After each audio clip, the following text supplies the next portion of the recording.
আসসালামু আলাইকুম বাংলাদেশ। তো আজকে আমি এই ভিডিওটা করতেছি।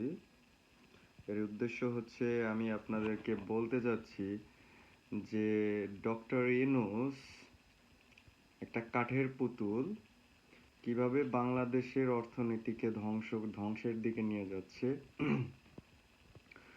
তো আসলে ভিডিওটা শুরু করার প্রথমেই আমি স্মরণ করতে চাই আমাদের সেই পঙ্গুত্ব বরণকারী সাবেক ছাত্রলীগ নেতা মাসুদ ভাইকে। কারণ আপনারা সবাই দেখছেন যে তারে কিভাবে নৃশংসভাবে হত্যা করা হয় পরিকল্পিতভাবে। তো আমরা বহির্বিশ্ব ছাত্রলীগের সাবেক ও বর্তমান নেতাকর্মীরা তার পরিবারের সাথে যোগাযোগ করেছি এবং আমাদের জায়গা থেকে আমরা ইনশাল্লাহ চেষ্টা করব সর্বোচ্চ সহযোগিতা করার। তো আসা যাক আমাদের মূল টপিকসে।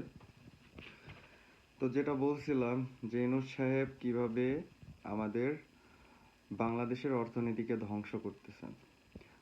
প্রথমত এটা আলোচনা করতে হলে প্রথমেই আমাদের বলতে হবে যে ডক্টর ইউনূস সাহেব যে বাংলাদেশের ক্ষমতার মসনদে বসছেন এটা সম্পূর্ণ অবৈধ এবং অসাংবিধানিক, যার কোনো ধরনের সাংবিধানিক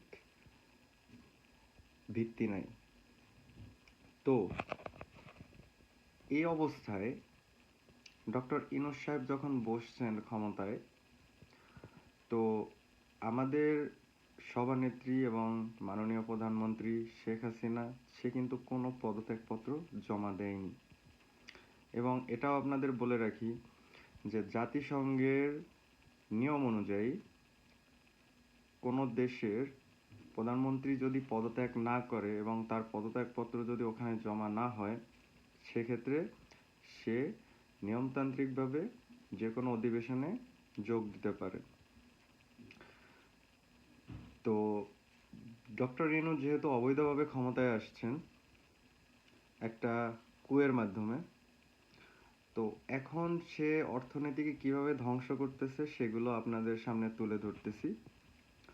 প্রথমত সে ক্ষমতায় বসার পরে সে কিন্তু এই বিষয়গুলো চিন্তা করে নাই যে বাংলাদেশের অর্থনীতির চাকা একমাত্র নির্ভর করে হচ্ছে আমাদের পোশাক শিল্প। এবং পোশাক আমাদের প্রচুর পোশাক আমরা দেশের বাইরে পাঠাই এবং আমরা প্রচুর অর্থ উপার্জন করি পোশাকের মাধ্যমে। এবং লক্ষ লক্ষ শ্রমিক বিভিন্ন পোশাক কারখানায় কাজ করেন এবং তাদের কর্মসংস্থানের একটা সুযোগ তৈরি হয়েছিল। কিন্তু ডক্টর ইউনূস সাহেব ক্ষমতায় বসার পরে সে চিন্তাই করে নাই যে এই পোশাক কারখানাগুলোর নিরাপত্তা প্রদান করতে হবে এবং এই পোশাক কারখানাগুলোকে সম্পূর্ণভাবে ধ্বংস করা হয়েছে। সারা বাংলাদেশে প্রায় 247টি পোশাক কারখানা পুড়িয়ে দেওয়া হয়েছে এবং এর যে ক্ষয়ক্ষতির পরিমাণ হচ্ছে $2.5 বিলিয়ন। কারণ হচ্ছে বিদেশি যারা বায়ার আছেন তারা এগুলো বাতিল করেছেন প্রত্যেকটা অর্ডার। এর কারণে $2.5 বিলিয়ন ক্ষয়ক্ষতি হয়েছে। এছাড়াও আপনারা দেখেছেন গাজী, কাজী, আরএফএল সহ 14 থেকে 15টি গ্রুপ অফ কোম্পানিকে ধ্বংস করে দেওয়া হয়েছে। অথচ এই গ্রুপ অফ কোম্পানিতে হাজার হাজার শ্রমিক কাজ করেন, হাজার হাজার লোক পেশায় নিয়োজিত। কিন্তু এই গ্রুপ অফ কোম্পানিগুলোকে ধ্বংস করে দেওয়া হয়েছে। তো আমি বাংলাদেশের মানুষদের বলতে চাই যে আমাদের যে ডলারটা আসে, যে রিজার্ভটা আসে, সেটা কিন্তু শুধু আমাদের রেমিটেন্সের উপরে না, আমাদের রিজার্ভটা সব কিছু মিলিয়ে একটা রিজার্ভ আসে। রেমিটেন্সের হিসাবটা আলাদা। যারা ফ্রিল্যান্সিং করে তাদেরও একটা রেমিটেন্স আসে বাংলাদেশে। যারা বাইরের দেশে বিভিন্ন পণ্য রপ্তানি করেন তারাও কিন্তু ডলার উপার্জন করেন, সেখান থেকেও কিন্তু ডলার আসে। কিন্তু ইউনূস সাহেব বসার পরে সমস্ত গ্রুপ অফ কোম্পানি, অনেক গ্রুপ অফ কোম্পানি এবং পুরো পোশাক শিল্পকে সে ধ্বংস করে দিচ্ছে এবং তার নিরাপত্তা দেওয়ার মতো প্রয়োজন তিনি মনে করেননি। দ্বিতীয় কথা হচ্ছে, আজকের বাংলাদেশের অর্থনৈতিক অবস্থা কেন এত নাজুক সেটাও আমি আপনাদেরকে বলে দিই। বাংলাদেশের অর্থনৈতিক ব্যবস্থা এত নাজুকের কারণ হচ্ছে, একটা সে আসছে একটা অন্তর্বর্তীকালীন সরকার হিসেবে। যে কোনো দেশে অন্তর্বর্তীকালীন সরকার যদি থাকে সেই দেশে, কারণ সে কোনো নির্বাচিত সরকার নয়। আপনাদের বাংলাদেশের জনগণকে বুঝতে হবে। অনেকে আমাকে বলে মানে অনেক সুশীল লোক যে তাকে দিয়ে দেশ চালাইতে হবে 5 থেকে 6 বছর। আরে ভাই, আগে আপনার ইন্টারন্যাশনাল প্রেক্ষাপট বুঝতে হবে। যখন একটা অন্তর্বর্তীকালীন সরকার একটা দেশে আসে, সে আসে হচ্ছে একটা অবাধ, সুষ্ঠু, নিরপেক্ষ নির্বাচন দেওয়ার জন্য। সে একটা টেম্পোরারি সরকার হিসেবে কাজ করে যতদিন না, মনে করেন, একটা নির্বাচিত সরকার না আসে। ডক্টর ইউনূস সাহেব একজন অন্তর্বর্তীকালীন সরকার হিসেবে আসছেন। তার কাজ হচ্ছে কিভাবে একটি অবাধ, সুষ্ঠু, নিরপেক্ষ নির্বাচন উপহার দেওয়া যায় দেশের মানুষের জন্য, সেই জন্য তার কাজ করতে হবে। কিন্তু সে যদি দীর্ঘদিন ক্ষমতা ধরে রাখতে চায়, সেক্ষেত্রে বাংলাদেশের কি কি ক্ষয়ক্ষতি হবে সেটা আমি আপনাদেরকে তুলে ধরতেছি। প্রথমত, বাংলাদেশ অর্থনৈতিকভাবে সম্পূর্ণ ধ্বংস হয়ে যাবে। এর কারণ হচ্ছে, একটা অন্তর্বর্তীকালীন সরকারকে কোনো দেশ, সরকারের উপর কোনো দেশ বিনিয়োগ করে না, কারণ তারা জানে না এই সরকার কতদিন থাকবে, কারণ তারা কোনো নির্বাচিত সরকার নয়। তো সেক্ষেত্রে যদি বিদেশে কোনো বিনিয়োগ আনতে হয়, তাহলে একটি নির্বাচিত সরকার আসতে হবে। বিদেশি বিনিয়োগ তারা কেন করবে? কারণ তারা আদৌ জানে না ইউনূস সরকার কতদিন ক্ষমতায় থাকবে। তো তারা যদি একটা বিনিয়োগ করে, নতুন সরকার এসে নতুন তাদের পলিসি থাকবে, নতুন তাদের কাঠামো থাকবে। তো সেই ক্ষেত্রে তাদের বিনিয়োগ করলে যে তারা যে কোনো লাভ পাবে তার কোনো নিশ্চয়তা নেই। দ্বিতীয় কথা, তারপরের কথা হচ্ছে, ডক্টর ইউনূস সাহেব অনেক হাত পাততেছেন বিভিন্ন দেশে লোনের জন্য। আসিয়ানের সাথে, মানে কানাডাও, আমাদের কানাডাও, মানে কানাডাও এখানে যুক্ত আছে, আরও বিভিন্ন দেশ, সেটাকে বলা হয় একটা অর্গানাইজেশন আছে আসিয়ানের কাছেও তিনি টাকা চাইছেন। কিন্তু এই যে লোনের টাকাগুলো তিনি নিবেন, কিসের উপর নিবেন? বাংলাদেশে যখন মাননীয় প্রধানমন্ত্রী শেখ হাসিনা, যখন তাকে বাধ্য করা হয় দেশ ছাড়তে, তখন দেশের রিজার্ভ ছিল 26 বিলিয়ন। এখন রিজার্ভ নাইমা আসছে 3 বিলিয়নে। তো একটা জিনিস হচ্ছে, একটা দেশের সিস্টেম, অর্থনৈতিক একটা চক্রাকার আছে। সেই চক্রর ভিতরে যখন কোনো সমস্যা হয়, ধরেন একটা ফ্যান ঘুরতেছে, ঠিক আছে? তো ফ্যানের ভিতরে তো একটা কয়েল থাকে। তো কয়েলে যদি সমস্যা হয় তাহলে তো ফ্যান ঘুরবে না। অর্থনীতিটা ঠিক তেমনি। আপনি মনে করেন অর্থনীতির চাকা ঘোরাতে হলে আপনার নতুন নতুন প্রকল্প নিতে হবে, নতুন নতুন আম, দেখা গেল জবের, যে চাকরির যে ব্যবস্থা করতে হবে, নতুন নতুন উদ্যোগ নিতে হবে। তো এই জিনিসগুলো আদৌ কি ডক্টর ইউনূস সরকারের কোনো প্ল্যান কিংবা কোনো কিছু আছে? তারা একটা কথা বলে, তাদের সময় দিতে হবে। তো সময় কতদিন? 5 বছর? কিভাবে চালাবেন আপনি দেশ 5 বছর? একটা দেশ চালাতে হলে তার কর্মকর্তা কর্মচারীদের, যারা ব্যুরোক্র্যাট, তাদেরকে বেতন দিতে হবে। তাছাড়া সরকারি সমস্ত কর্মকর্তা কর্মচারীদের বেতন দিতে হবে। দেশ এখন যে অবস্থায় আছে, ডক্টর ইউনূস সাহেব কি সেই কর্মচারী কর্মকর্তাদের বেতন দেওয়ার মতো অ্যাবিলিটি তার আছে? আমার তো মনে হয় না। প্লাস একটা দেশ চালাইতে হলে আপনার নতুন নতুন প্রকল্প নিতে হয়, হাতে নিতে হয়, বিদেশ থেকে বিনিয়োগ নিয়ে আসতে হয়। প্লাস আমি একটা কথা বলি, দেখা গেল যে আইএমএফ তারা যুক্তরাষ্ট্রে তাদের অফিস, মেইন হেড অফিস হচ্ছে যুক্তরাষ্ট্রে। হয়তো বা ডক্টর ইউনূস সাহেব তো বিশাল লোক, হয়তো বা ইউনূস সাহেব ডেমোক্রেটদের হাত করে কোনোভাবে আইএমএফ থেকে কিছু লোন নিয়ে আসবে, কিন্তু আইএমএফ, ইন্টারন্যাশনাল মনিটারি ফান্ড, যে লোনটা দিবে সেটা তো তার তুলতে হবে। তো দেশের বর্তমান যে পরিস্থিতি, সে কিভাবে লোন নিয়ে আবার লোন পরিশোধ করবে? কারণ এগুলো হচ্ছে শর্ট টার্ম লোন। আইএমএফ যে লোনটা দেয় সেটা শর্ট টার্ম, এবং আইএমএফ এর কিছু শর্ত সাপেক্ষে তারা লোনটা দেয়।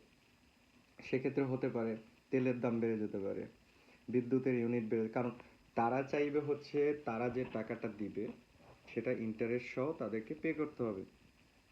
হুম। তো আমার প্রশ্ন হচ্ছে, ইউনূস সাহেব একজন বিশাল অর্থনীতিবিদ, আমিও বলি সে বিশাল অর্থনীতিবিদ, সে নোবেল বিজয়ী, ঠিক আছে? তাহলে সে কিভাবে এই আইএমএফ এর লোনটা এনে কিভাবে পরিশোধ করবে? দেশের মানুষের মাথা এটা। একটা বিষয় হচ্ছে, এখন বাংলাদেশের অবস্থা এমন হয়েছে, কারণ যার গ্রোথ রেট ছিল 4.50, এখন তাদের সাথে কম্পেয়ার করা হচ্ছে পাকিস্তানের। পাকিস্তানে বিদ্যুৎ বিল আসে মাসে 10 থেকে 15 হাজার টাকা। তো যদি সেম অবস্থা বাংলাদেশে হয়, তো বাংলাদেশে একটা যে মানুষটা 30 হাজার টাকা, আমি ধরলাম 30 বাদ, যে মানুষটা 15 হাজার 20 হাজার টাকায় তার সংসার চালায়, সে কিভাবে এটা পরিশোধ করবে? প্লাস ইউনূস সাহেবের কাছে প্রশ্ন, ইদানিং খুব লোডশেডিং হচ্ছে, কেন হচ্ছে, কি কারণে হচ্ছে? কারণ হচ্ছে, যে কোম্পানিগুলো আমাদেরকে বিদ্যুৎ সরবরাহ করে সেই কোম্পানিগুলো কি ঠিক মতো বিল পরিশোধ করা হয়েছে ইউনূস সাহেব? তো বিল পরিশোধ কিভাবে করবেন আপনি? আপনার দেশে ডলার আসতেছে না, ডলার আসার সমস্ত রাস্তা আপনি বন্ধ করে দিচ্ছেন। এখন আপনি মাঝে মাঝে দেখা যায়, আমি সোশ্যাল মিডিয়ায় দেখি যে আপনি মাঝে মাঝে বিশাল বিশাল বাতাস ছাড়েন। বাতাসটা কোথা থেকে ছাড়েন আপনি? কোথা থেকে? ইউনূস সাহেব, আপনি অর্থনীতিবিদ, আপনি কোনো রাজনীতিবিদ না। এই দুনিয়ায় যদি অর্থনীতিবিদ কিংবা ব্রুকেট দিয়ে দেশ চলতো, একটা দেশ চালাইতে পারতো ব্রোকেররা, অর্থনীতিবিদরা কিংবা সেনাবাহিনী, তাহলে রাজনীতিবিদ বলতে কোনো জিনিস এই পৃথিবীতে থাকতো না, এই পৃথিবীতে থাকতো না। তো আমি ইউনূস সাহেবকে বিনীত অনুরোধ করব, আপনি চইলা যান। আপনার বয়স 85 বছর, কারণ বাংলার মানুষ হচ্ছে মনে করেন অত্যন্ত আবেগী, হয়তো বা আবেগের বয়সে অনেক কিছু আপনার এখন বলতেছে, অনেকে মনে করেন, আমি ধরলাম অনেকেই বলতেছে যে ঠিক আছে ইউনূস সাহেব এই করবে সেই করবে। এটা এত সহজ না ইউনূস সাহেব, সহজ না, ইজি না। যদি এতই ইজি হতো, আপনি যেটা করেছেন সেটা সম্পূর্ণ মিসক্যালকুলেশন। এখন আপনি হারে হারে হয়তো বা টের পাইতেছেন যে আসলে আপনি কি করছেন। আপনার এত ক্ষমতা, তাহলে আমি বুঝলাম না আমেরিকা কেন আমাদেরকে লাল তালিকাভুক্ত করলো। আমেরিকা 30টা দেশে লাল তালিকাভুক্ত করছে, তার ভিতরে বাংলাদেশকেও অ্যাড করা হয়েছে। তো আমরা ভালো করেই জানি যে আমেরিকা যারে লাল তালিকাভুক্ত করে তার দেশে কোনো ধরনের বাণিজ্য বিনিয়োগ কোনো দেশ করতে চায় না, ঠিক আছে? তো আপনি দেশটাকে মগের মুল্লুক বানায় ফেলাইছেন, যে যেখানে যারে পাইতেছে মারতেছে, যে যেখানে যারে পাইতেছে তারে করতেছে, লুট করতেছে, চাঁদাবাজি করতেছে। আচ্ছা ইউনূস সাহেব, আপনি কি করছেন বলেন তো, এখন পর্যন্ত কি স্টেপটা নিয়েছেন? শোনেন, আওয়ামী লীগ একটা বড় রাজনৈতিক দল, এবং বাংলাদেশের সব থেকে বড় রাজনৈতিক দল। একটা ওয়ার্ডের মেম্বার থেকে শুরু করে আপনার এমপি পর্যন্ত প্রত্যেক জায়গায় তাদের জনপ্রতিনিধি আছে। তো পৃথিবীর কোনো দেশে কোনো রাজনৈতিক দলকে নিঃশেষ করা যায় না। হয়তোবা এমন সময় আসতে পারে যে আপনার 85 বছরের শরীরের যে মাংসগুলো মানুষ খাপলায় খাবে বাঙালিরা, এমন সময় আসতে পারে। আপনি যে পথে হাঁটতেছেন, কারণ মানুষ যখন তার 3 বেলা ভাত পাবে না ঠিক মতো, তখন আপনার শরীরের চামড়া তারা খাপলায় নেবে। ইউনূস সাহেবকে বলবো যে আপনি এখনো মনে করেন আপনার মাথায় বুদ্ধি তো অবশ্যই আছে, বুদ্ধি খাটান। মনে করেন একটা নির্বাচনের মাধ্যমে একটা সরকারকে আনেন, নির্বাচিত সরকার যারা দেশ পরিচালনা করবে, দেশের জনগণ যাকে চাইবে তাকেই তারা ভোট দিবে, তাকেই সরকারে বসাবে এবং তাদের সেই সরকারের প্রতি আস্থা থাকবে। তো ইউনূস সাহেব, আপনার কাছে বিনীত অনুরোধ, আপনি চলে যান। আপনি বহুত খেদমত করছেন।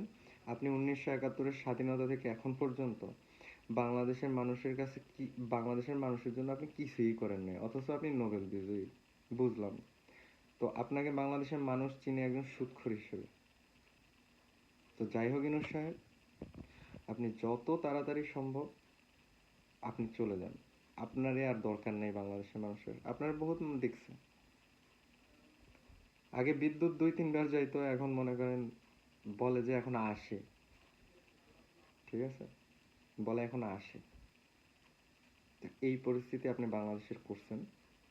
তো আপনার আপনার দেশ সংস্কার করার দরকার নেই, আপনি যান। ঠিক আছে? তো বাংলাদেশ, ধন্যবাদ। ভালো থাকবেন, সুস্থ থাকবেন, নিরাপদে থাকবেন। আল্লাহ হাফেজ।